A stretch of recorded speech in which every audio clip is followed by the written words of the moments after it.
मित्रों, हमारे देश में आरक्षण व्यवस्था 26 जनवरी 1950 से लागू की गई थी।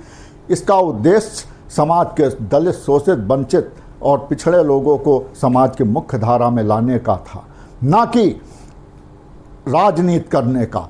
आज आरक्षण व्यवस्था हमारे देश में अपने उद्देश्य से पूर्णतया भटक चुकी है और यह राजनीति का एक उपकरण बन चुकी है। मित्रों, 76 साल में जो योजना 10 साल के लिए लागू की गई थी, 76 साल में यदि अपने लक्ष्य तक नहीं पहुंच सकी तो निश्चित रूप से यह एक असफल और अयोग्य योजना है।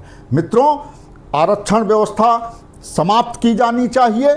आज 76 साल के अंदर न जाने कितना आरक्षित वर्ग का ऐसा वर्ग तैयार हो चुका है जो कि उच्च वर्ग पर जीवन यापन कर रहा है, मध्यम स्तर पर जीवन यापन कर रहा है, परंतु आरक्षण का पूरा कोटा, आरक्षण के बड़े बड़े लाभ, आरक्षण, राष्ट्रीय सेवाएं, ये सारी चीज़ें उन्हीं द्वारा ही शोषित कर ली जाती हैं, क्योंकि उनके बच्चे अब अच्छे स्कूलों में पढ़ते हैं, अच्छे स्तर का जीवन यापन कर रहे हैं, अच्छे स्तर पे उनका लालन पालन हो रहा है।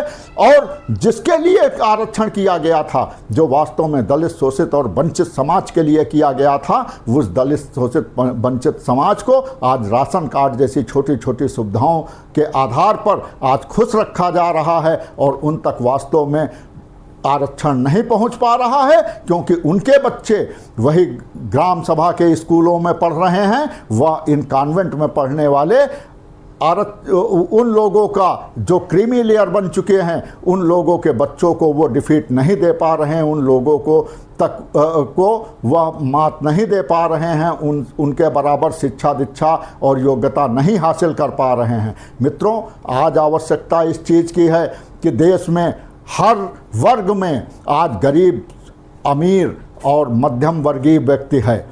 आज आवश्यकता इस बात की है कि जात के आधार पर आरक्षण न दे करके बल्कि उसे आर्थिक आधार पर लागू किया जाए, ताकि एक स्तर का आरक्षण लेने के बाद व्यक्ति स्वयं आरक्षण के दायरे से बाहर हो जाए और आरक्षण व्यवस्था का पुनः दूसरे लोगों को लाभ मिले, ना कि किसी की वंशानुगत ये व्यवस्था बन जाए। मित्रों, और आरक्षण सेवाओं पर होना ही नहीं चाहिए।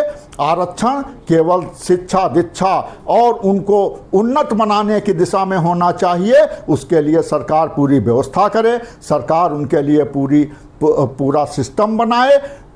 जय हिंद, जय भारत, वंदे मातरम।